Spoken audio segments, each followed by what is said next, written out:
The 9,833rd meeting of the Security Council is called to order.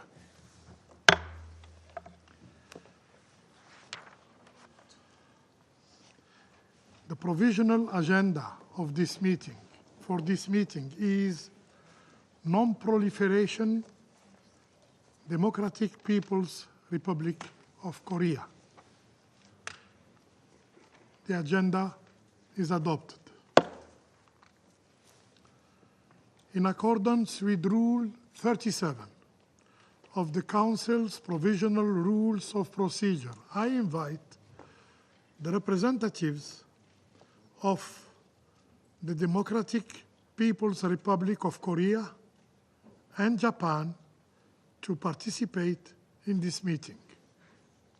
It is so decided.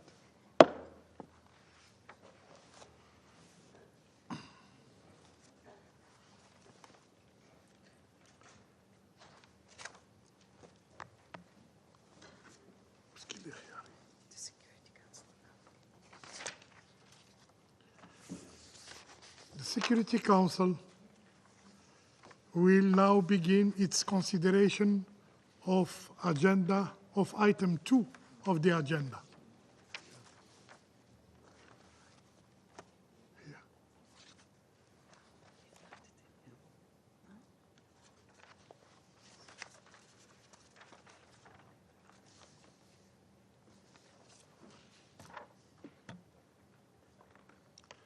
In accordance with Rules 39 of the Council's Provisional Rules of Procedure, I invite Mr. Khaled Khiari, Assistant Secretary General for Middle East, Asia, and the Pacific, Department of Political and Peacebuilding Affairs and Peace Operations, to participate in this meeting.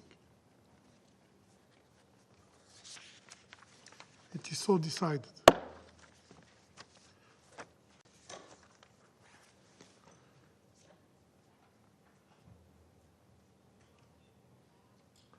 I now give the floor to Mr. Khaled Khiari. You have the floor, sir. Mr. President, members of the Security Council, on the 6th of January at 12 p.m. local time, the Democratic People's Republic of Korea, DPRK, launched what it described as a new type of intermediate-range hypersonic ballistic missile loaded with a hypersonic glide vehicle.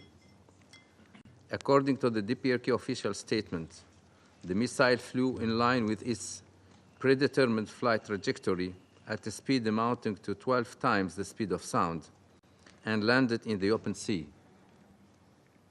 While stating that the launch had no negative impact on the security of neighboring countries, the DPRK regrettably did not issue airspace or maritime safety notifications.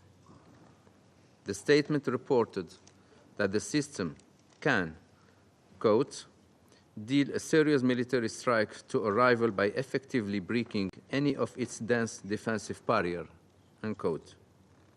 Hypersonic glide vehicles travel at least 5 times the speed of sound and make evasive maneuvers, making defense measures against the weapon much more difficult. Mr. President, the launch of yet another ballistic missile by the DPRK is of serious concern. This was the fourth launch of an intermediate-range ballistic missile since the beginning of 2024. In this same time period, the DPRK has also launched one intercontinental ballistic missile and multiple short-range ballistic missiles. It also attempted to launch a military reconnaissance satellite. In addition, the display of an undeclared enrichment facility in Kangson and the ongoing commissioning of the light water reactor at Yongbyon are clear violations of Security Council resolutions, as are the continued launches of missiles using ballistic missile technology. The DPRK has been actively working towards acquiring new military capabilities in line with its current 5-year military development plan, which is entering its final year in 2025. The plan has called for the development of what the DPRK calls tactical nuclear weapons, super large nuclear warheads, various intermediate and long-range ballistic missile capabilities, military reconnaissance satellites, and the nuclear submarine, among others. In late December, at its end-of-year plenary session, the DPRK emphasized that 2025 should see the successful completion of the 5-year plan. Mr. President, the DPRK's persistent pursuit of its nuclear and ballistic and contributes to the further isolation of the DPRK from the international community. We continue our calls to the DPRK to fully comply with its international obligations. Mr. President, as we enter 2025, amidst growing challenges to global peace and security, it is imperative to ease tensions on the Korean Peninsula. The Secretary General has consistently called for de-escalation and the urgent resumption of talks. Diplomatic engagement remains the only pathway to sustainable peace and the complete and verifiable denuclearization of the Korean Peninsula. In this respect, we welcome offers to engage in dialogue with the DPRK without preconditions. The Council must also remain attentive to the humanitarian situation in the DPRK. We reiterate the call on the DPRK to expedite the return of the UN country team and the international community to strengthen support for its people and advance the 2030 agenda. Shukran, Sayyid Rais. Shukran. I now give the floor to the representative of United States. Thank you, Mr. President. And thank you, ASG Khiari, for your briefing. The United States condemns, in the strongest possible terms, the DPRK's January 6th launch of an intermediate-range ballistic missile in direct violation of multiple Security Council resolutions. This launch, as well as each of the over 100 ballistic missile launches it has carried out since the beginning of 2022, is a flagrant violation of the UN Security Council's resolutions. Each test informs the DPRK of its capability gaps and allows Pyongyang to further advance its weapons programs. It is no mystery why the DPRK feels emboldened to carry out unlawful ballistic missile launches with impunity.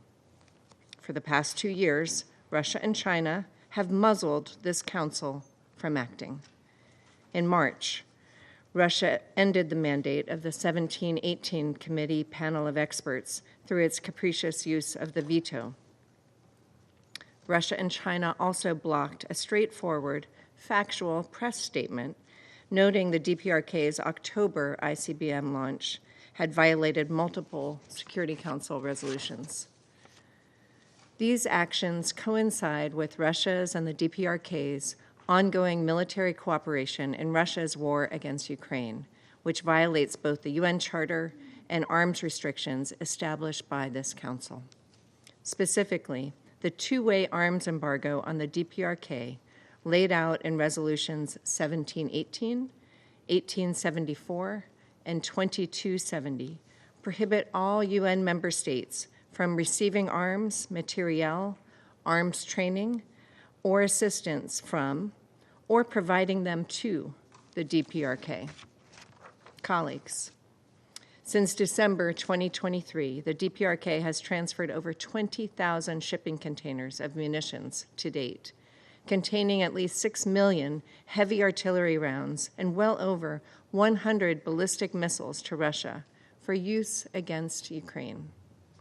These missiles have subsequently been launched into Ukraine, impacting civilian infrastructure and populated areas such as Kyiv and Zaporizhia.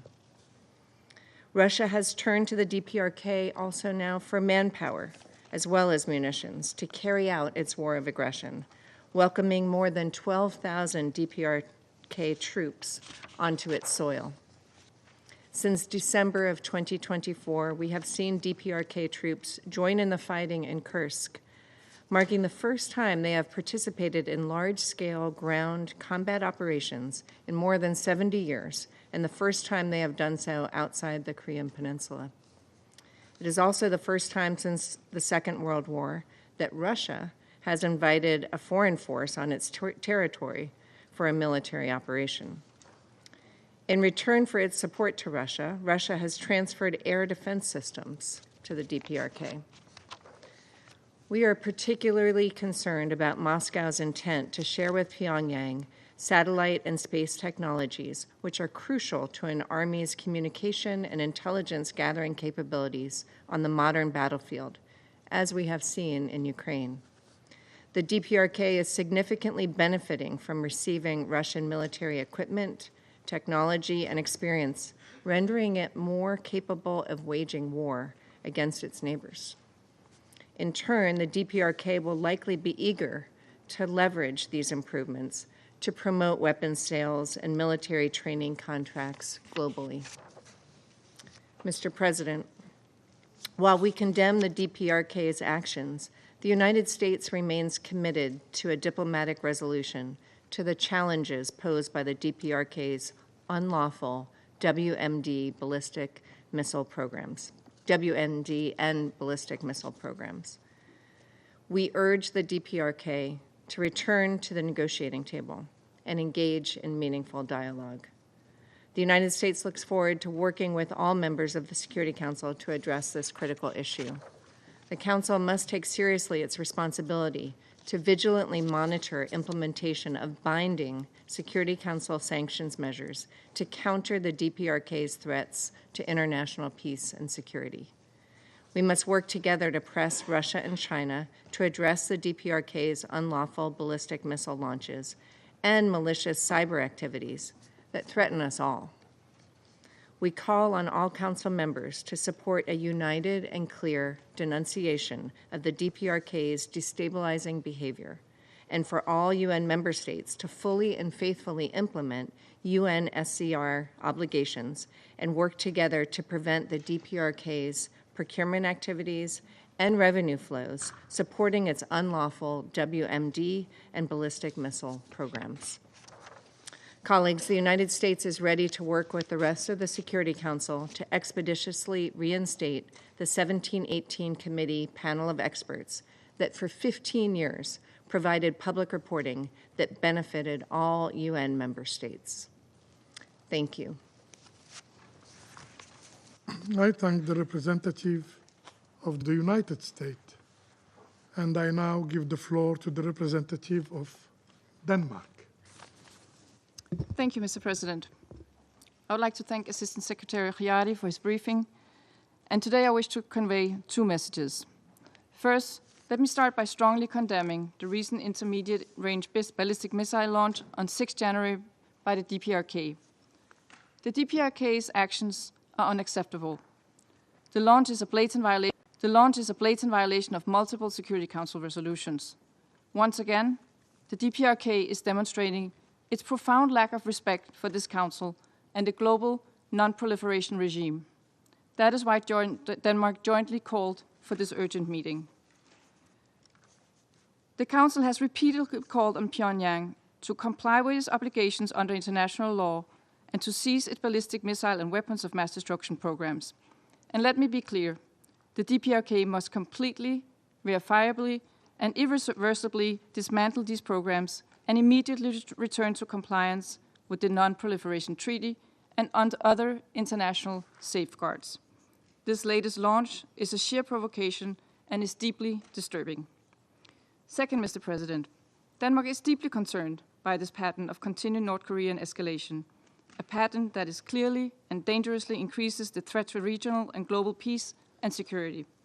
Since the start of 2022, the DPRK has recklessly launched over 100 ballistic missiles of various types and ranges. We must not allow the sheer volume of DPRK's launches to normalize this unlawful and destabilizing behavior. Furthermore, in the past year, the DPRK has illegally supplied ballistic missiles as well as other weapons and ammunition to support Russia's unlawful war of aggression against Ukraine. The deployment of thousands of North Korean troops to fight alongside Russian troops in this unprovoked war is a particularly grave concern and emphasizes that Indo-Pacific and Euro-Atlantic security are closely linked. This has happened despite sanctions imposed by the Council prohibiting any transfer of arms and related materials between the DPRK and any member states of the United Nations. Yet, a permanent member of this Council has decided to violate these resolutions. Mr. President, in March 2024, we saw a veto against the renewal of the panel of experts assisting the 1718 Sanctions Committee, a valuable instrument that the Council had supported and relied on for almost 15 years. This has weakened the Council's ability to monitor and address sanctions violations. We also note a troubling statement by a minister from a permanent member of this Council declaring that the denuclearization of the DPRK is off the table. This statement not only undermines the Council's long-standing efforts, it also emboldens Pyongyang to continue its destabilizing activities. With every passing year, the DPRK's nuclear ambitions become increasingly evident. The international community must respond decisively. We must reinforce the implementation of sanctions and ensure that all diplomatic avenues are pursued to curb the DPRK's unlawful and destabilizing activities. Mr. President, to conclude, Denmark will continue to call on the DPRK to comply with its international obligations. We also call on the DPRK to return to the path of diplomacy and dialogue, to do its part to foster lasting peace and stability through the complete, verifiable, and irreversible denuclearization of the Korean Peninsula. I thank you.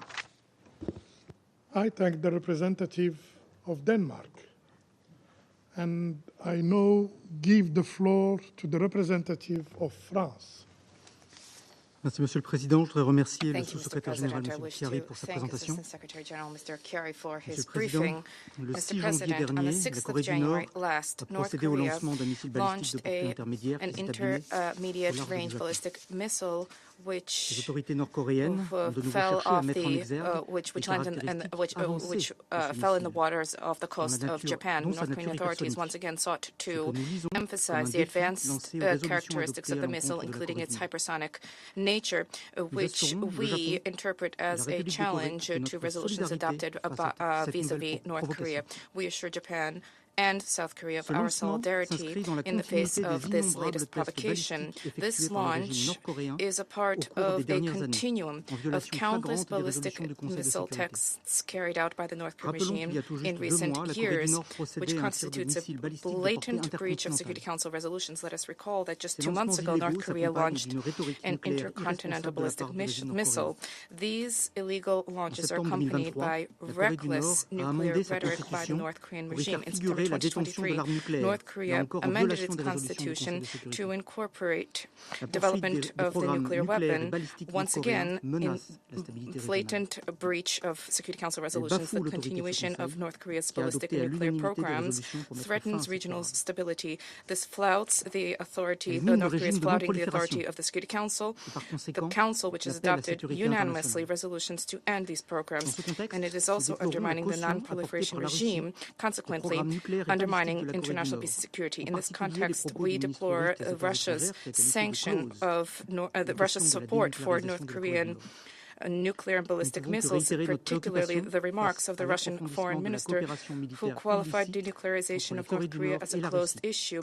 We cannot but Le reiterate déploiement our en Russie concern de troupes in the light nord-coréennes of the représente une deepening escalade illicit inacceptable military cooperation et between leur North Korea and participation à une Russia. guerre d'agression Russia's contre un État deployment of souverain North est une Korean violation troops flagrante du is droit an international et de la unacceptable Charte des Nations escalation, Unies. and their participation in the war En of aggression contrepartie du against the soutien sovereign qu'elle apporte state à la Russie dans constitutes sa a guerre d'agression contre flagrant l'Ukraine, breach la of Corée du international Nord law and the Charter of cherche the à United obtenir Nations impunité in et exchange assistance for the dans le support développement de ces which it programmes has been militaires providing illégaux. to Russia in Russia's war of aggression Il est against donc dans l'intérêt de tous Ukraine. les North États Korea de is faire seeking respecter to les résolutions secure pertinentes impunity du and Conseil de assistance in sécurité the et d'amener la development Corée of du its Nord à illegal cesser ses activités military déstabilisatrices. programs. It is in the interest of all La France states to réaffirme son ensure engagement en faveur de la pleine respect mise en œuvre de for ces the résolutions. relevant resolutions of the Security Nous Council and to continuerons à cet prompt North égard Korea d'apporter un to soutien actif cease aux its travaux du comité destabilizing activity. 17-18 France reaffirms its commitment for the full implementation of the resolution. We will continue in this regard to extend proactive support for the work of the 1718 Committee.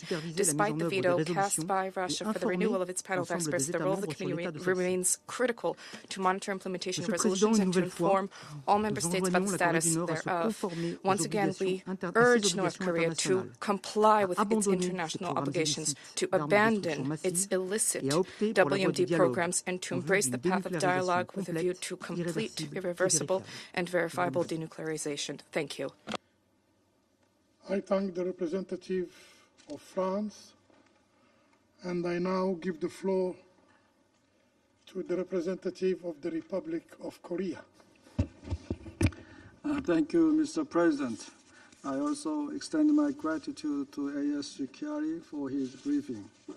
Mr. President, the Republic of Korea condemns the DPRK in the strongest possible terms for its January 6th launch of a so-called hypersonic intermediate-range ballistic missile. This launch, following over 50 ballistic missile launches last year alone, constitutes a clear threat to international peace and security. It is yet another flagrant violation of multiple Security Council resolutions, which explicitly decided that DPRK shall not conduct any launches that use ballistic missile technology. Following the launch, the DPRK's state news agency, KCNA, highlighted Kim Jong-un's remarks that, I quote, "The hypersonic missile system can deal a serious military strike and will reliably contain any rivals in the Pacific region," end quote. Along with the toughest anti-U.S. counteraction announced by Pyongyang just 2 weeks ago, as well as the redefinition of the Republic of Korea as a hostile state declared 1 year earlier, these statements leave no room for doubt about North Korea's aggressive intentions. Mr. President, this launch also exemplifies a deeply troubling trend. The KCNA report detailed the use of a new composite carbon fiber material in the missile's engines, along with a new comprehensive and effective method for its flight and guidance systems. As stated even in Pyongyang's own report, this technology is, I quote, "by no means easy to achieve, and only a few countries in the world might possess such a weapon system," end quote. Indeed, the world's most isolated and impoverished regime, under stringent Security Council sanctions, is increasingly having an access to a high-end dual-use technology and material, as the DPRK is intensifying its illegal military cooperation with Russia.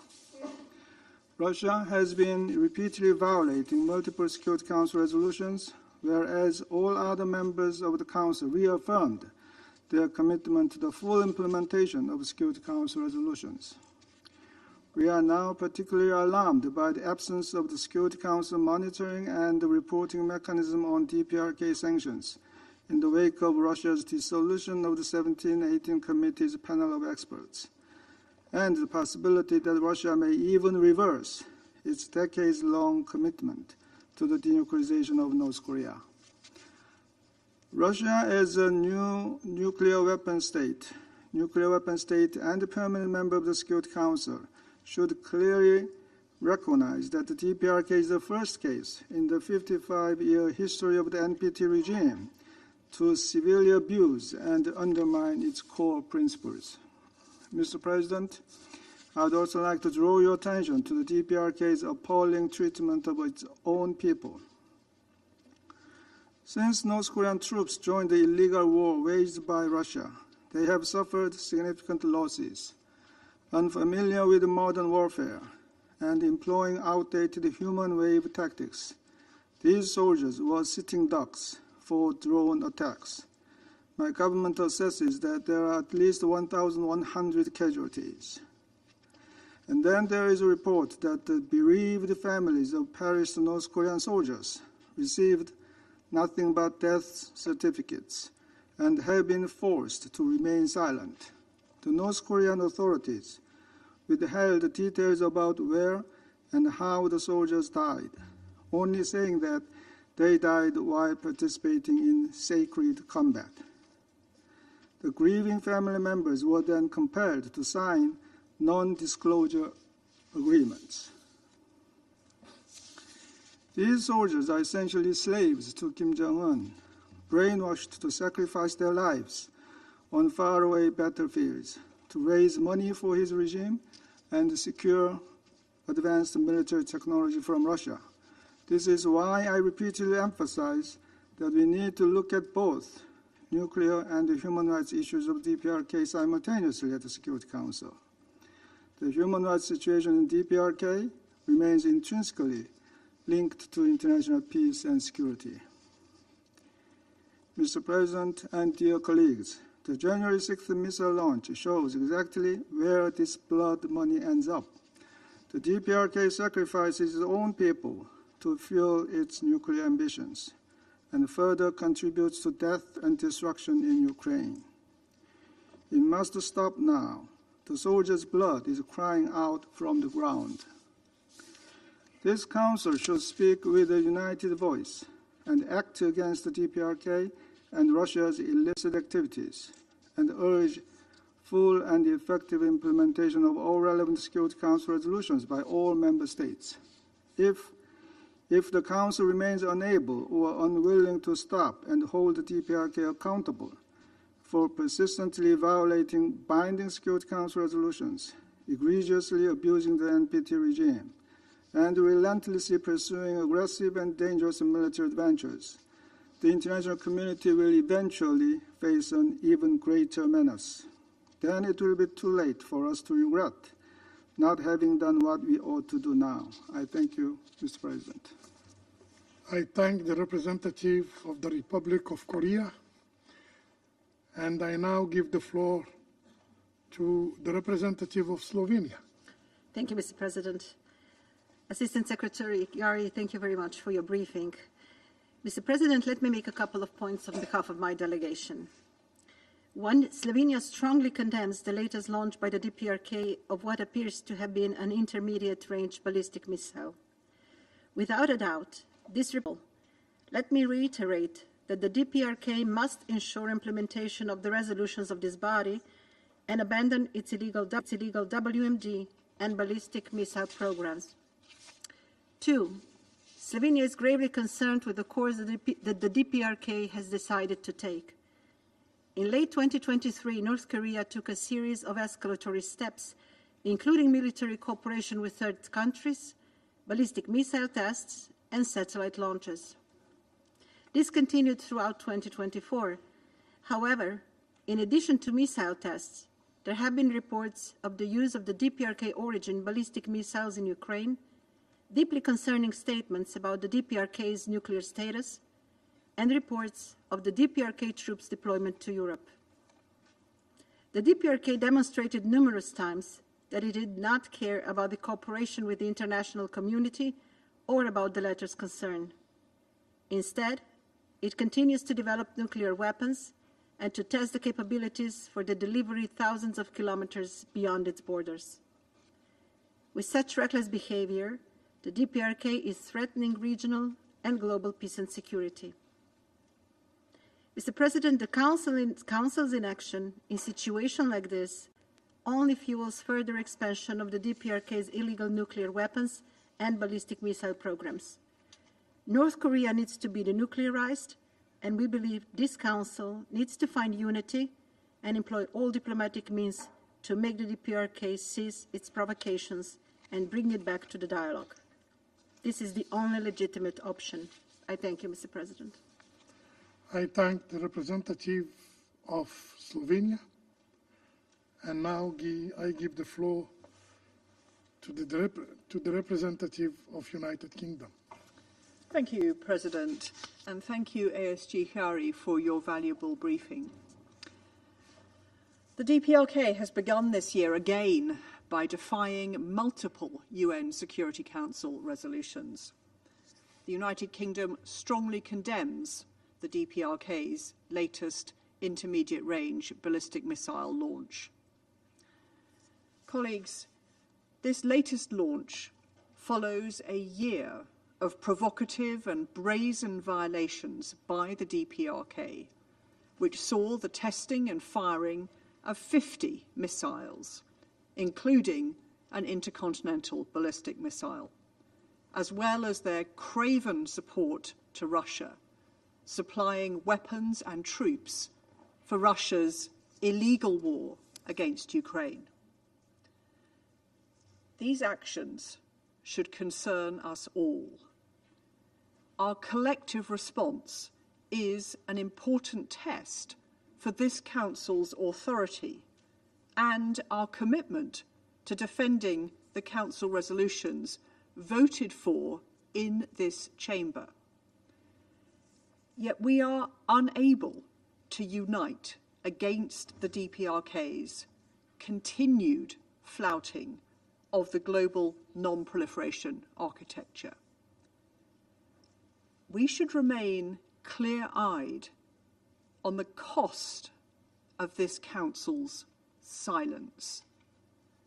The DPRK continues to develop nuclear and ballistic capabilities, representing an unequivocal threat to peace and security on the Korean Peninsula and in the wider Indo-Pacific.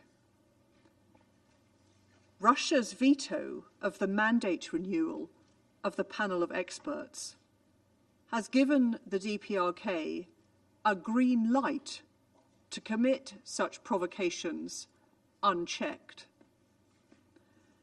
And drawing false equivalence between the legitimate security concerns of Indo-Pacific nations and the illegal and provocative actions of the DPRK, as some Council members have done in the past, is wrong and dangerous.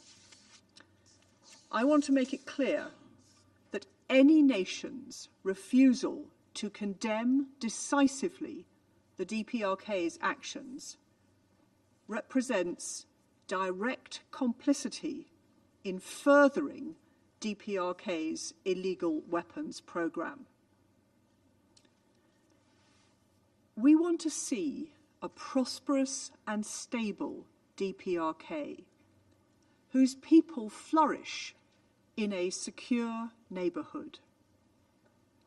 So I urge the DPRK to abandon its missile programs and destructive partnership with Russia, which is already reported to have cost so many DPRK lives, and refocus on the well-being of the people of the DPRK, to allow access for the international community, to accept repeated and unconditional offers for meaningful dialogue, and to allow diplomacy to give the citizens of DPRK a peaceful, stable, and prosperous future.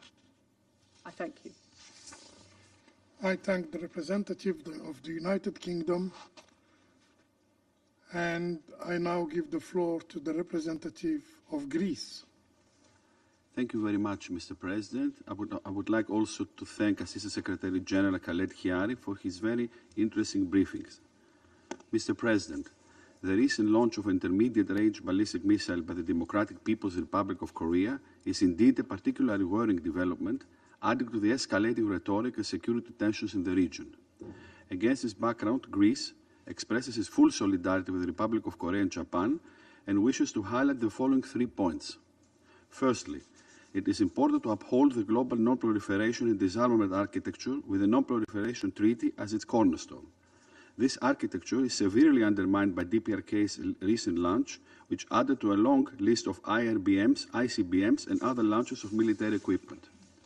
These launches are in flagrant violation of multiple Security Council resolutions and of international law. Therefore, it is a collective duty of the members of this Council to condemn those tests, including the last one of the 6th of January. Secondly, Greece urges those interest parties who have not yet met their obligations under the Council's resolution, namely Resolution 1718 of 2006 and subsequent resolution, to expeditiously implement them and to work together for achievement of our common goal for a complete, verifiable and irreversible denuclearization of the Korean Peninsula. To this end, we call on the Democratic People's Republic of Korea to de-escalate immediately and engage sincerely in dialogue with the Council and the United Nations system with a view to finding a diplomatic solution as the only path to sustainable peace and security on the Korean Peninsula. Thirdly, we remain concerned by the deterioration of the humanitarian situation in the Democratic People's Republic of Korea. Various reports indicate that significant amounts are being spent for the improvement or deployment of sophisticated military equipment instead of addressing basic needs of the people of the country. In this context, we invite the DPRK to ease any restrictions on the delivery of humanitarian aid and to open its border to international humanitarian personnel.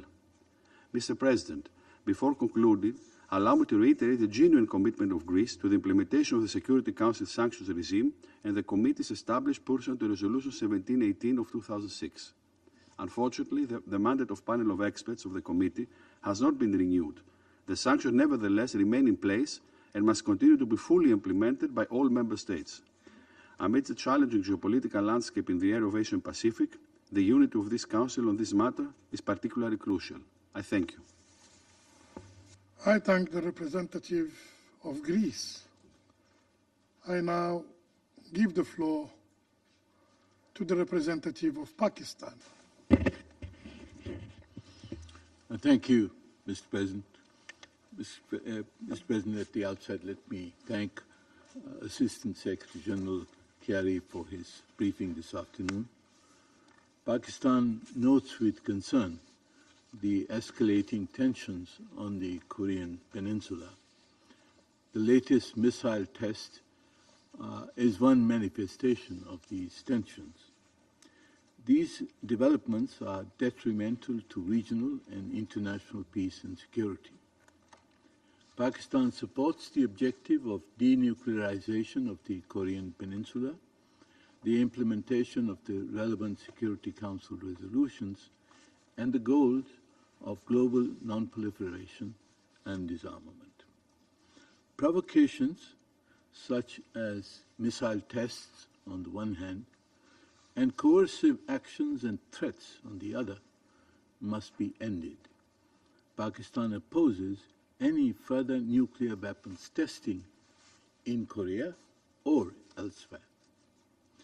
Mr. President, the challenges confronting the Korean Peninsula should be resolved through diplomatic engagement and dialogue.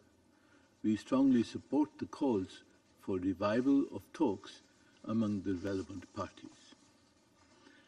Mr. President, it is incumbent on all parties to exercise restraint and not escalate existing tensions or take any action that is detrimental to peace and security. To this end, consideration should be given by the Council to the adoption of some confidence-building measures by the parties in order to reduce tensions. Mr. President, Pakistan remains committed to working within the framework established by the United Nations resolutions to promote peace and stability on the Korean Peninsula. We hope that the Security Council will find ways of reviving the dialogue and playing its due role in reducing tensions and threats to peace and security in the region. I thank you. I thank the representative of Pakistan for the statement, and I now give the floor to the representative of the Russian Federation. Господин председатель. Thank you, Mr. President. We welcome the participation in today's meeting of the permanent representative of the Democratic People's Republic of Korea. We listened to the briefing delivered by the Assistant Secretary General Khalid Hiari. We regret the fact that once again we have not heard there any comprehensive analysis of the situation on the Korean Peninsula, nor any constructive proposal to redress this, nor balanced, objective assessments as is stipulated in Article 100 of the Charter of the United Nations. time and again convening a meeting on each missile launch by the DPRK, Western delegations reiterate the same old points, pinning full responsibility on Pyongyang, whereas the military provocations undertaken by Washington, Seoul, and Tokyo are obstinately overlooked. As was the past, as is in the past, those who initiated this meeting intend to create a negative information backdrop regarding the DPRK. They are looking to keep obsolete sanctions measures afloat and to justify aggressive steps undertaken by the U.S. and allies in the region. Consider this: the Security Council, with its unique mandate for the maintenance of peace and security, is being used not to develop sound political solutions, but rather it is being used as an instrument for propaganda and political score settling. This is not what the founders of the United Nations would have wished to see, and this is not what the international community expects from the Security Council today. Against this backdrop, the statements of certain members of the Security Council in this hall about the concern for the plight and the fate of the North Koreans and their desire to see a prosperous DPRK with a happy population appear to be uniquely hypocritical. You are dreaming about muzzling the population, and you have been muzzling them and asphyxiating them over the course of many years already. And against this backdrop, the DPRK leadership has a full right to implement measures to ensure their security and to uphold the sovereignty of the country. We note that the statement by the leader of the country, Kim Jong-un, which incidentally, whose birthday is today, we congratulate our North Korean friends on his birthday, in the statement by the leader of the country following the launch of the hypersonic missile on 6 January, refers to the fact that the shoring up of DPRK's military capabilities is geared towards enhancing the self-defense of the country rather than and not carrying out any offensive operations whatsoever. Mr. President, the imminent departure from the White House of the Biden administration is a good opportunity to consider the results of its 4 years policy in the Korean Peninsula. The results will be unnerving. The conflict between the North and South has reached staggering levels, including at the constitutional and institutional levels. Dialogue at the highest level has been frozen. Without any visible prospects for resumption, the peninsula remains to be the target of large-scale militarization with the use of U.S. military capabilities. There's a bloc-based mindset that now prevails in the region, which is driving a deep wedge between neighboring states, a stark manifestation of the aggressive policy undertaken by Pyongyang's adversaries has recently been joint military exercises near the borders of the DPRK. They've evolved from one-off joint maneuvers in response to missile launches, evolved into regular large-scale operations with the involvement of aircraft carriers, destroyers, bombers, and latest generation fighter jets of 3 countries. Regardless of those who are provoking instability in the region from Washington, Tokyo, and Seoul may state, one thing is clear: the Security Council resolutions on the Korean settlement stipulate that issues in the peninsula need to be resolved exclusively through peaceful, diplomatic, and political means.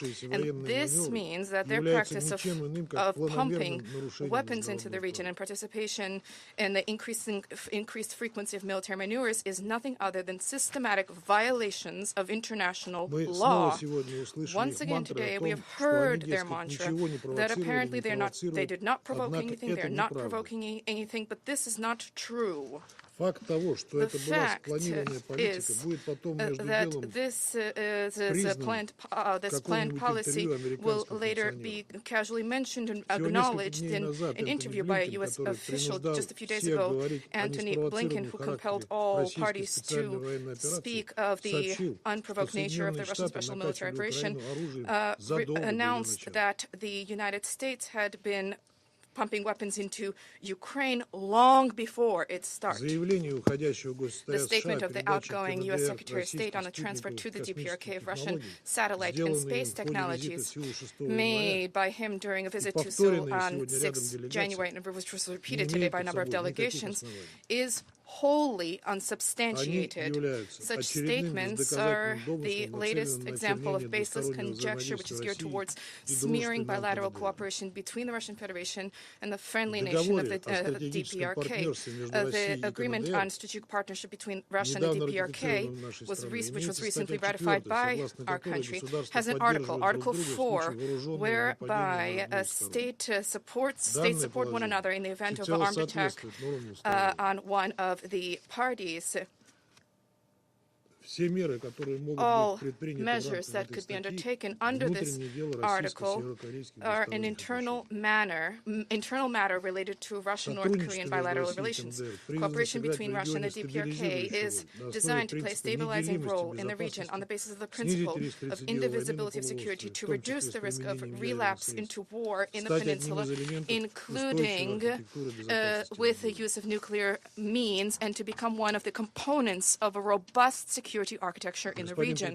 Mr. President, we regret that our long-standing friends and partners in Seoul are quickly losing their independence under pressure from Washington. They have embraced the path of blindly yielding to U.S. interests, and by doing so, they are depriving themselves of an opportunity to restore peace and trust in the region. In recent weeks, the situation in the Republic of Korea itself is becoming a factor of instability, which is liable to spark an armed escalation, as has become clear from leaks in the media. The current leadership of the country deliberately sought to provoke a sharp escalation of tensions on the peninsula in order to shore up their own internal political positions. To that end, drones were sent in the direction of the DPRK with the aim of provoking a harsh reaction from Pyongyang. If this is indeed the case, then Seoul's actions are a source of great concern. To conclude, we wish to note that if those who initiated today's meeting genuinely wish to end the dangerous impasse rather than further escalating tensions, they would be well advised to fundamentally reconsider their approaches. The path to normalization lies through forging mutually respectful dialogue, ensuring security guarantees, and abandoning the logic of collective punishment through sanctions. The relevant proposals were repeatedly set out by the Russian Federation and China at the Security Council. The United States continues to respond to such initiatives with a flat refusal. However, the failed policy of the West on the Korean Peninsula reaffirms the fact that there are no real alternatives to this, and the sooner this understanding prevails at the Security Council, the sooner it will be in a position to favorably influence developments in the region. Thank you for your attention. I thank the representative of the Russian Federation, and I now give the floor to the representative of China. President, I thank ASG Chiari for his briefing and welcome the PRs of the DPRK and Japan to the meeting today. China has taken note of the recent launch and relevant statements by the DPRK and the reactions of relevant parties. The current complex and delicate situation on the Korean Peninsula and its highly unstable and uncertain future trajectory are a source of worry for the international community as a whole. Despite different policies and propositions of parties on the issue of Korean Peninsula, maintaining peace and stability and preventing war and chaos there serve the interests of all, and thus should become the common goal. Under the current circumstances, China once again calls on parties concerned to focus on the greater good and make joint efforts to maintain peace and stability on the peninsula and to advance political settlement to the issue. First is to take legitimate security concerns of regional countries seriously. As a vestige of the Cold War, the issue of Korean Peninsula has dragged on for decades with repeated ups and downs. It is essentially a security issue, with the crux being the long-standing absence of peace mechanism. To end the security conundrum and realize a comprehensive and lasting solution to the issue, it is necessary to tackle both the symptoms and the root causes, transition from armistice to a peace mechanism, pay attention to the legitimate security concerns of all regional countries, and push for a balanced, effective, and sustainable security architecture. The dual-track approach and the principle of phased and synchronized steps proposed by China are an effective way to advance political settlement and realize lasting peace and security on the peninsula. Second is to abandon the Cold War mentality and the practice of deterrence and exerting pressure. Recent years have witnessed spiraling confrontations on the peninsula. The U.S. has incorporated the peninsula into its Indo-Pacific strategy, being bent on strengthening military alliances, increasing deterrence and pressure, and provoking bloc confrontation. In particular, it has increased substantially its military presence on the peninsula and the neighborhood, and gone so far as to introduce strategic assets, including intermediate-range missiles, into the region, gravely undermining the strategic security interests of regional countries, including China. Such an approach is counterproductive to resolving the issue, rather will only further intensify disputes and tensions, in a total departure from the goal of maintaining peace and stability on the peninsula and promoting a political solution. Thus, China firmly opposes it. Third is to promote dialogue, consultation, and diplomatic negotiations. Since the 1990s, many glimmers of hope for a political solution to the issue of the peninsula have emerged, but only to be reversed and dashed by a certain country's policy swings.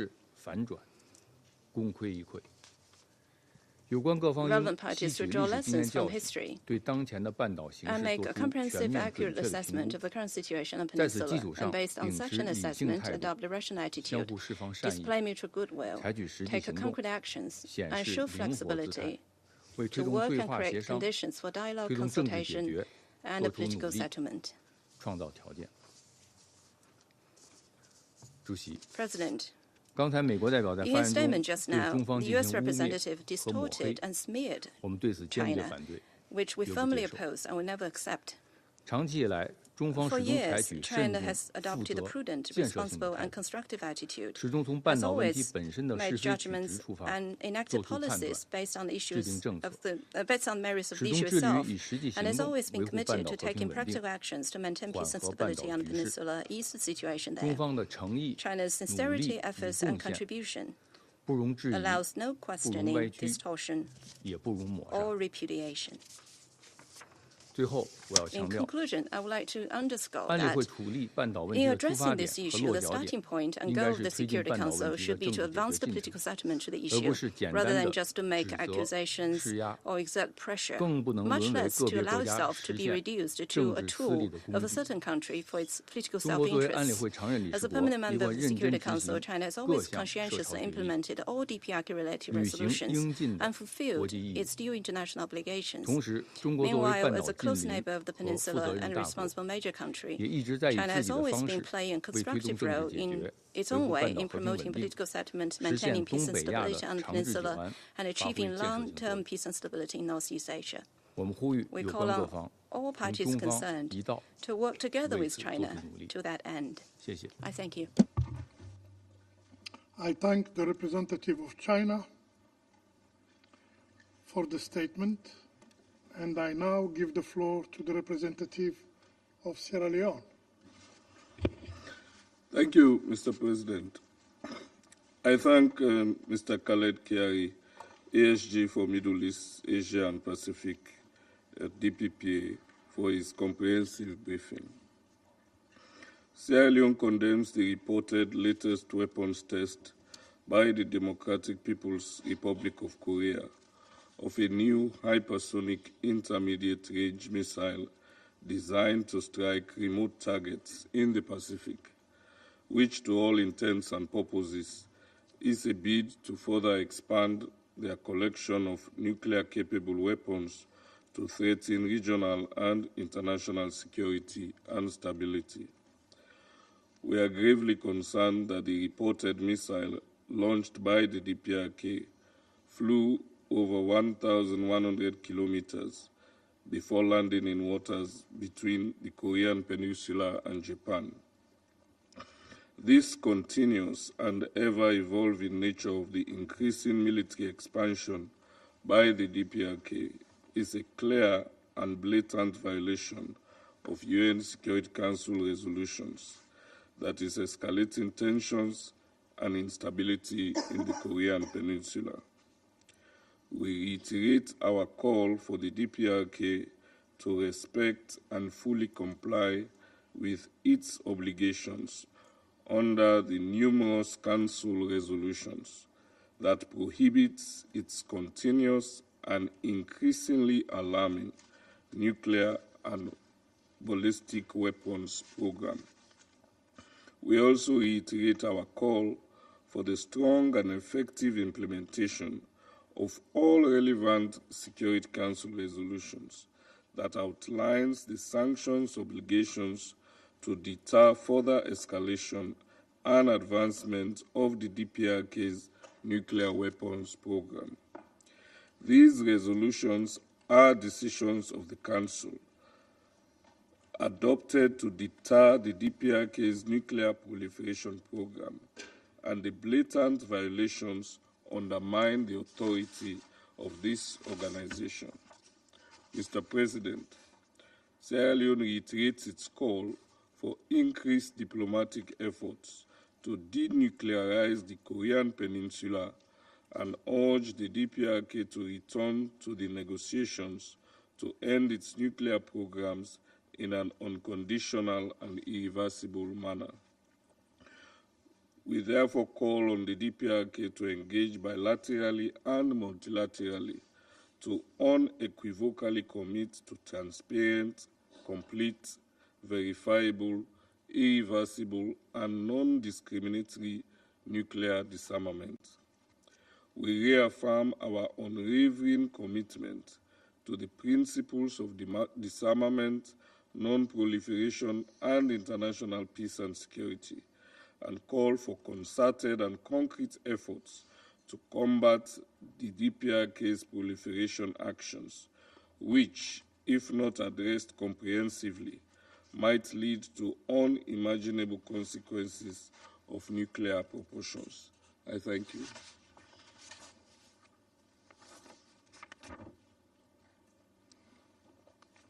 I thank the representative of Sierra Leone for the statement, and I now give the floor to the representative of Panama. Señor Presidente, President, Panama agradece la presidencia Panama del is grateful Consejo to the presidency of this convocar council esta reunión for convening y al this señor meeting, Khaled Chiari, and to Mr. Khaled Chiari, Secretario General para Oriente ASG Medio, for the Asia Middle y el East, Pacífico, Asia and the por su Pacific, intervención. for his briefing. La República de The Panamá Republic of Panama reafirma su reiterates its compromiso con el commitment derecho to international internacional law y los principios and the establecidos principles en la Carta de enshrined las in the Naciones United Unidas, Nations Charter, así como con el as Tratado de well No as the Treaty on the Proliferación Nuclear, Non-Proliferation of Nuclear cuyo Weapons, objetivo es whose goal prevenir la is to proliferación de prevent armas the nucleares proliferation of nuclear y el weapons, Pacto para el Futuro, and the aprobado por la Pact for the Asamblea Future, General which was el 22 de adopted by the General septiembre Assembly on the 22nd 2024, of September que last renueva year, el compromiso which renews the global global con la commitment cooperación internacional to para international proteger las necesidades cooperation y to los protect intereses de the las needs and generaciones interests presentes of y present futuras. and future generations. No obstante, vemos However, con profunda we are deeply preocupación concerned cómo to el see mundo how the continúa world enfrentando continues to episodios face cada vez más increasingly frecuentes de frequent episodes conflicto of y conflict beligerancia, and belligerence, en abierta which contradicción con openly estos contradict principios these fundamental fundamentales. principles.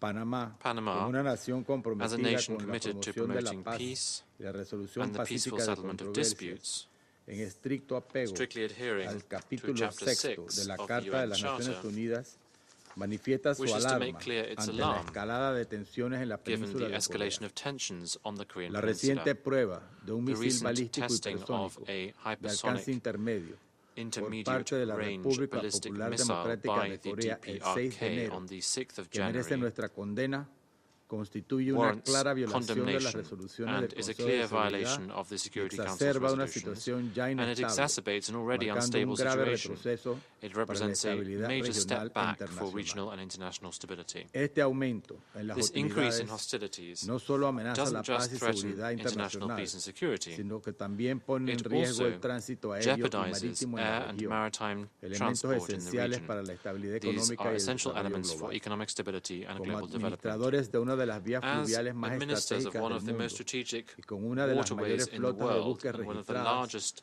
Panamá fleets desempeña un of registered papel vessels, importante Panama en plays an garantizar la important seguridad role in marítima. guaranteeing maritime Hemos security. asumido la We responsabilidad de have shouldered promover the acciones responsibility of promoting concretas specific para measures asegurar un to tránsito ensure marítimo safe, seguro, trustworthy, confiable and y efficient eficiente, maritime transit, reafirmando nuestro compromiso con reaffirming la our cooperación commitment to internacional international para cooperation to prevenir prevent riesgos y risks fomentar la and to estabilidad foster en las rutas stability in comerciales. commercial routes. La historia nos ha enseñado History has taught que la us falta de that voluntad the para lack frenar of patrones de willingness provocación y to hostilidad ha llevado curb a conflictos devastadores, provocation and con consequences consecuencias hostility has fatales led para to millones de devastating personas, la conflicts with destrucción fatal de consequences for infraestructura millions of y la people, proliferación de the destruction crisis of infrastructure humanitarias and the proliferation of prolongadas. prolonged humanitarian Hoy crises. enfrentamos Today un we are panorama facing a geopolítico geopolitical que backdrop refleja that preocupantes reflects paralelismos concerning con esos errores parallels del with pasado. these mistakes of the Panamá hace past. un llamado a este Panama Consejo calls para on que a this través de la acción reflexiva y Council coordinada to, se through ponga fin a estas coordinated dinámicas measures, to put an end destructivas to y se these priorice el destructive bienestar y la seguridad de dynamics las and to poblaciones más prioritize the vulnerables. well-being and security of the Los most vulnerable últimos reportes del populations. Programa Mundial de The Alimentos latest y la reports Organización de las of Naciones the Unidas World para la Food Programme Alimentación and y la the Agricultura FAO señalan que la show inseguridad alimentaria that sigue food siendo una insecurity preocupación remains crítica a en la major República concern Popular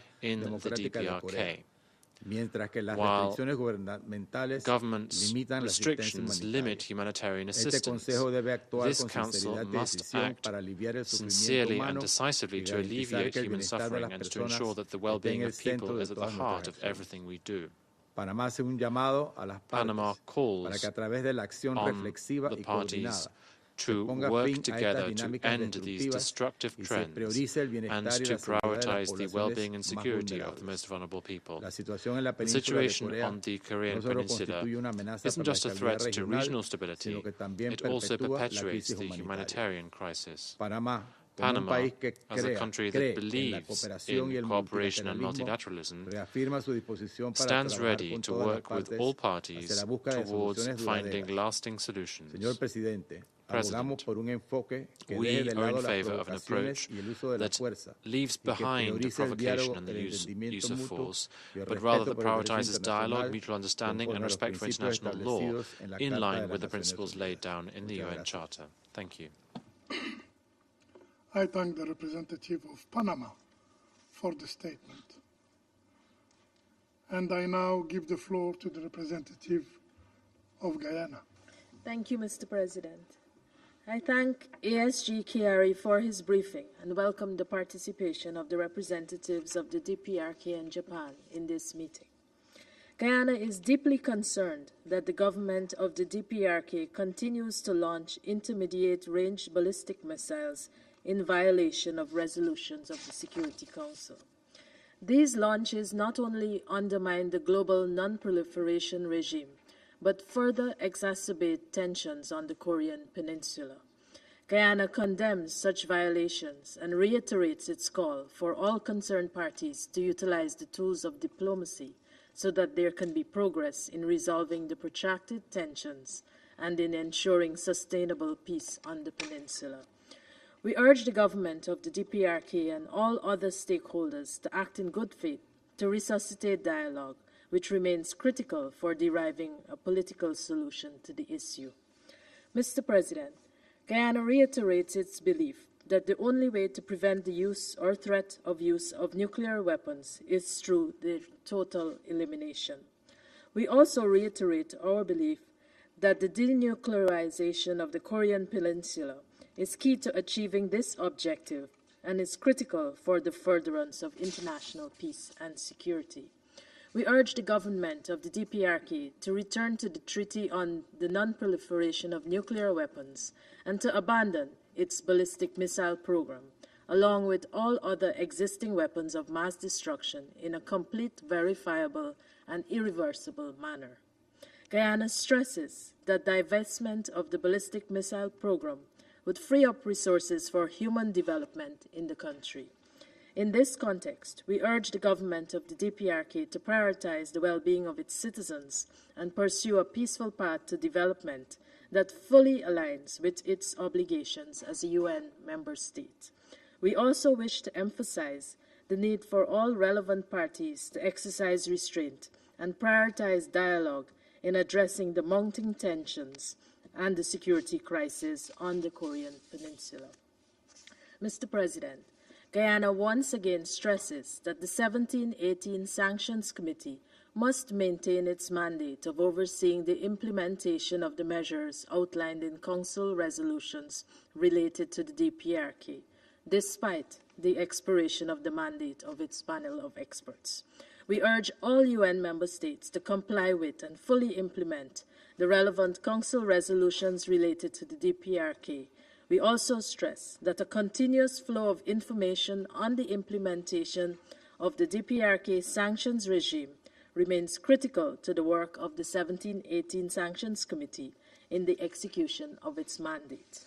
Guyana reaffirms its commitment to the Council's efforts to bring about full compliance with its resolutions related to the DPRK. We also reaffirm our commitment to the advancement of the global non-proliferation and disarmament agenda and call on states that have not yet done so to ratify the Treaty on the Prohibition of Nuclear Weapons. Finally, Mr. President, Guyana is also concerned about the dire humanitarian situation in the DPRK. We have taken note of the readiness of the UN's humanitarian agency to address the needs of the vulnerable population in the country. In this regard, we encourage the government of the DPRK to allow the return of the UN country team and the international community to the country. I thank you. I thank the representative of Guyana for the statement. I now give the floor to the representative of Somalia. Thank you, Mr. President. I join others in thanking ASG Kiari for his briefing, and I also acknowledge the presence of the representatives of Democratic People's Republic of Korea and Japan in this meeting. We convene at a moment that demands our collective attention and wisdom. We acknowledge the concerns expressed regarding the DPRK's continued advancement of its weapons program, particularly in light of recent developments and declarations. The situation is sensitive and poses a risk of further escalating tensions on the Korean Peninsula. The global non-proliferation architecture, built upon the foundation of NPT and CTBT, remains our strongest framework for preventing nuclear proliferation. We must acknowledge that since withdrawing from NPT in 2003, the path forward has become more challenging. Yet, these instruments remain vital for international peace and security. We cannot overlook the fact that each missile test violates relevant Security Council resolutions. The implementation of these resolutions can be a path to dialogue and stability. However, we must implement them in a manner that minimizes unintended consequences. The current sanctions regime on DPRK has impacted the civilian economy, disproportionately affecting the most vulnerable members of the DPRK population. Our approach should balance security imperatives with humanitarian considerations. We appreciate the committee's ongoing effort to process humanitarian exemptions and facilitate the delivery of essential assistance to those in need. Mr. President, the path forward requires a dual-track approach. While maintaining the integrity of international non-proliferation regime, we must also create conditions conducive to diplomatic engagement and trust-building measures between relevant parties. The tensions and uncertainties on the peninsula could intensify without meaningful dialogue, making it crucial to find common ground. An all-or-nothing approach is unlikely to yield sustainable results. In conclusion, Mr. President, we firmly believe that reducing tensions is not merely an option, it's an imperative. We encourage all parties. I shall now make a statement in my capacity as the representative of Algeria. Dear colleagues, I would like first to express our sincere appreciation for Assistant Secretary General Khiari for his comprehensive briefing. And I welcome the participation of the permanent representative of the Democratic People's Republic of Korea and Japan to this meeting. The launch of a new intermediate range hypersonic ballistic missile this month, following the October ICBM launch, reflects the increasingly complex dynamics in the Korean Peninsula. This latest missile test, reportedly utilizing new technologies and capabilities, has heightened international concern. While such developments affect regional stability and the non-proliferation framework, we must examine the broader context, namely the continued militarization of the region through large-scale exercises, strategic deployments, and the enhancement of military capabilities by various parties. This pattern of escalation serves no one's interest and risks dragging the region toward an uncontrollable spiral of tension. Dear colleagues, three fundamental principles must guide any endeavor towards peace. First, military escalation cannot deliver the solution we seek. Second, sanction alone cannot build sustainable peace. Third, dialogue remains the only credible path forward. The current reality is deeply concerning. Military tensions are rising. Humanitarian needs are becoming more acute. Diplomatic channels remain underutilized, and civilian populations bear the consequences. This situation demands the following immediate practical steps. First, all parties must work together to reduce tensions and scale back military activities in the region. Second, diplomatic contacts should resume without preconditions. Third, humanitarian channels must be strengthened and protected. Fourth, confidence-building measures should be implemented. Fifth, inclusive regional dialogue mechanisms must be established. Dear colleagues, we recognize that lasting peace cannot be achieved through punitive measures alone. Our shared objectives remains the complete, the verifiable, and the irreversible denuclearization of the Korean Peninsula. However, This goal must be pursued through peaceful means, with dialogue as the essential tool. We call on all parties to avoid further escalation, to choose dialogue over confrontation, to prioritize diplomacy over demonstration of force, and to place the interests of people above all other consideration. To conclude,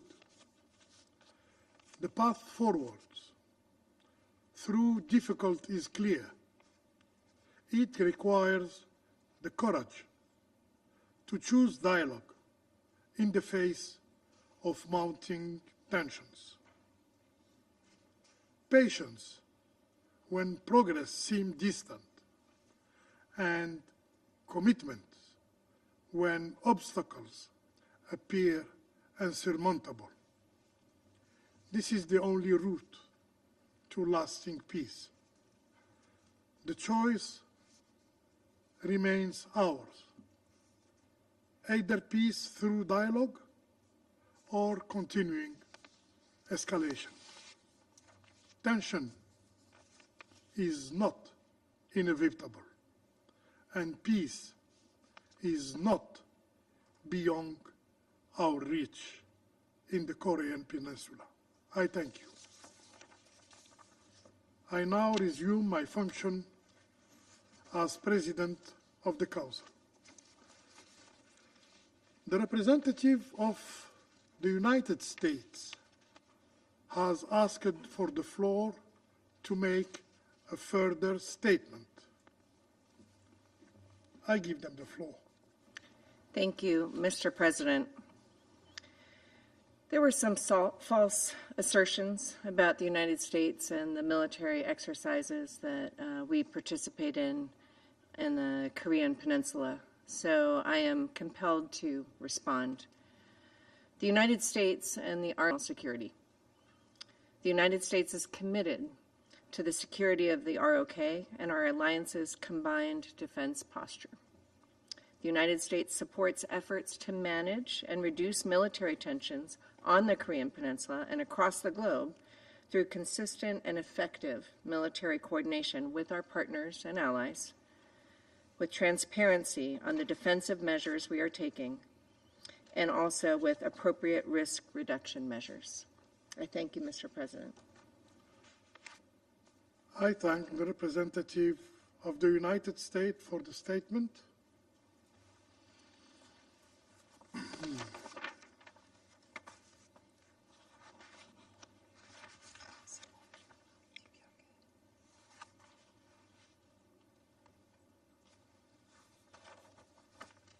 I now give the floor to the representative of the Democratic People's Republic of Korea. Thank you, Mr. President.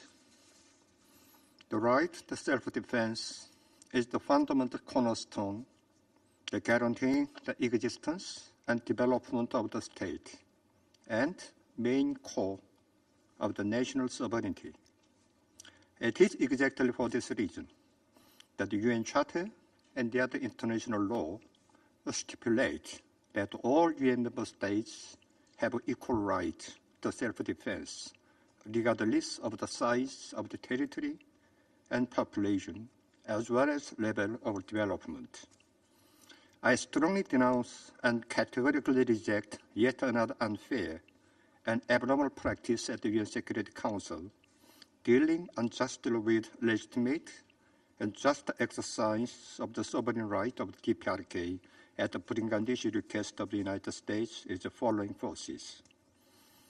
As stated earlier, a test fire of the new type, the intermediate range hypersonic ballistic missile, is a part of the plan for development of national defense capability to enhance sustainability and effective of the strategic deterrence in conformity with changing security environment of the region. As such, it has no slightest negative impact on security of a neighboring country.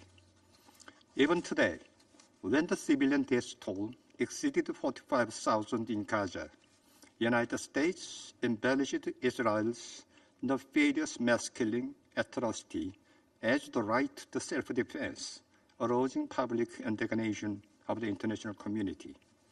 Meanwhile, it takes the issue with legitimate exercise of the right to self-defense of the DPRK. It itself is an extreme manifestation of double standard and the mockery and disregard of the UN Charter. The anti-DPRK military confrontation moves of the United States and its following forces in and around the Korean Peninsula have reached the limits unprecedented in their reckless, provocative, and dangerous nature. As US-ROK alliance have today evolved into nuclear-based military bloc and military nuclear war alliance, the nuclear blackmail and threat against DPRK have been actualized and maximized as never before. Besides, the United States brings in even NATO member states to conduct large-scale joint military exercise of various kinds and types around Korean Peninsula. As a result, US-led military threat is escalating to the global scale, covering Europe and Asia-Pacific, and its main spearhead is turning exactly to the DPRK. The development, the test, manufacture, and position of the weapon system required by DPRK to highly advance national war deterrence are just the exercise of the inalienable right to self-defense inherent to the sovereign state in the face of the prevailing changing security environment of the Korean Peninsula and potential threat. It is absolute guarantee for safeguarding peace and stability of the region.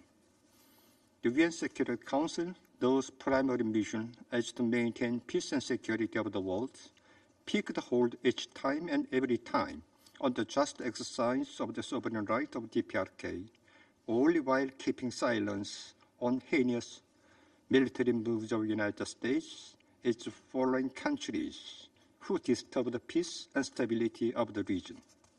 We take this opportunity to warn against it in strongest terms.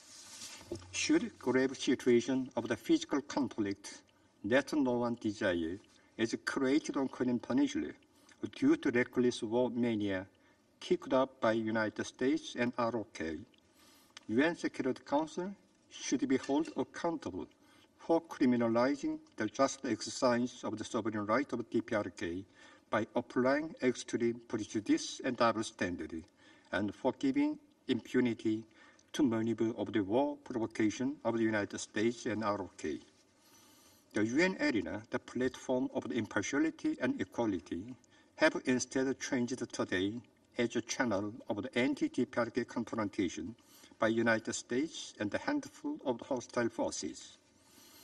This worrisome reality brings home to us immutable truth that we have no right to step back even an inch from the justice we have chosen in order to defend the sovereignty and the right to existence and development. The Comrade Kim Jong-un, President of State Affairs of the DPRK, said the efforts of the possessed strong military capability should be natural, self-defense and mandatory right and co-state policy, which a sovereign state should not fail to pursue in both the peaceful and confrontational environment. The destruction of the balance of power between friends and foe immediately means the war. The peace ensured by strong power can be genuine and durable.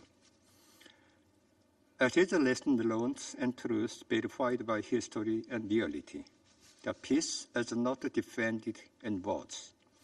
The UN Security Council is not a solo stage of the United States.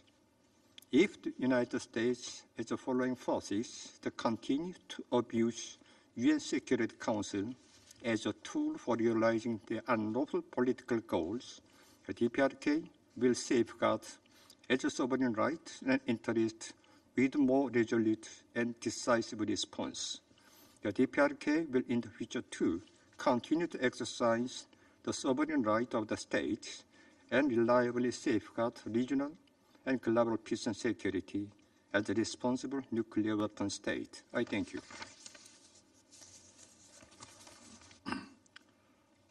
I thank the representative of the Democratic People's Republic of Korea, and now give the floor to the representative of Japan. Thank you, Mr. President. Thank you for convening this critical meeting, jointly called for by our like-minded council members, as well as upon our request, and giving us this opportunity to make remarks on this important agenda. It has been only 9 days since I delivered the last statement as a council member. As I promised back then, Japan will continue to contribute to the Security Council's deliberations in whatever capacity. I also thank ASG Kihari for the briefing. I must begin by strongly condemning another launch of a solid fuel-propelled intermediate-range ballistic missile by North Korea in violation of multiple Security Council resolutions.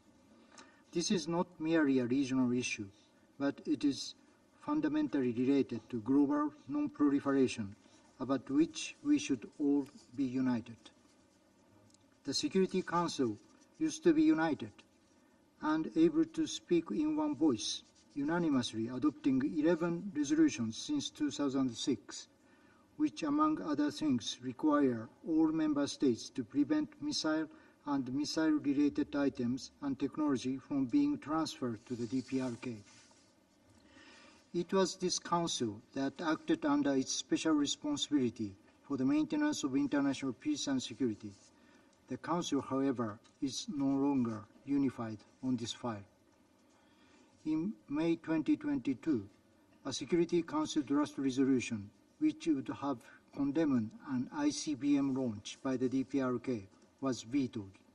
Since then, the Council fails to show its resolute stance against the repeated provocations by the DPRK. To mention that the panel of experts of the 1718 Committee, where the Security Council has been paralyzed in addressing this grave threat to international peace and security. Mr. President, let me take this opportunity to stress our concern over the relevance of Security Council. The DPRK has launched more than 100 ballistic missiles since 2022 to date. Russia is continuously attacking Ukraine by using weapons supplied by the DPRK, as well as by engaging DPRK troops in combat against Ukraine. All these acts represent a reckless disregard for fundamental principles of the UN Charter and the decisions taken by the Security Council, and Russia, which should be a responsible permanent member of the Council, does not hesitate to breach the resolutions which Russia itself agreed to. This situation should not be a new normal, and no excuse can justify these violations. We have been hearing arguments for the easing or lifting of sanctions, but violators of the resolutions should not be rewarded in such a way. We do not see any rationale or justice for North Korea to need to equip with ballistic missiles, including ICBM, developing nuclear weapons, and dispatching their troops over 10,000 kilometers over the Eurasian continent to engage the war for self-defense. Our silence would only send the wrong message, not just to Pyongyang, but to the entire world, including potential proliferators. The international community should be aware of the systemic danger of this irresponsible loosening up sanction approach. Mr. President, Japan stepped out from the Security Council just about a week ago, but it is still our strong hope that the Council will take action in response to this unprecedented phenomenon and challenge to the legitimacy and the relevance of the Council. Japan will spare no effort to support and engage in the work of the Council, as we believe the Council is the forefront of protecting the global non-proliferation regime. Not a single member state should despair and refrain from raising its voice in the face of this serious challenge to the values and order of the UN system, which marks its 80th commemoration this year. Let me also point out that North Korea has continued to build up its military capability, including nuclear and ballistic missiles development, at the sacrifice of the welfare of the people in North Korea. The severe humanitarian situation in North Korea is not deriving from sanctions, but rather from its reckless military expense, reportedly amounting to more than 25% of its GDP. I would like to conclude by once again strongly urging DPRK not to conduct further launches and to immediately and fully comply with all relevant Security Council resolutions, as well as to engage in diplomacy and accept the repeated offers of dialogue. I thank you, Mr. President.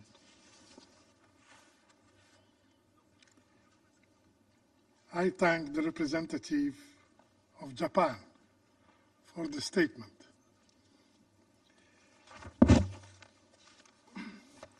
There are no more names inscribed in the list of speakers. The meeting is adjourned.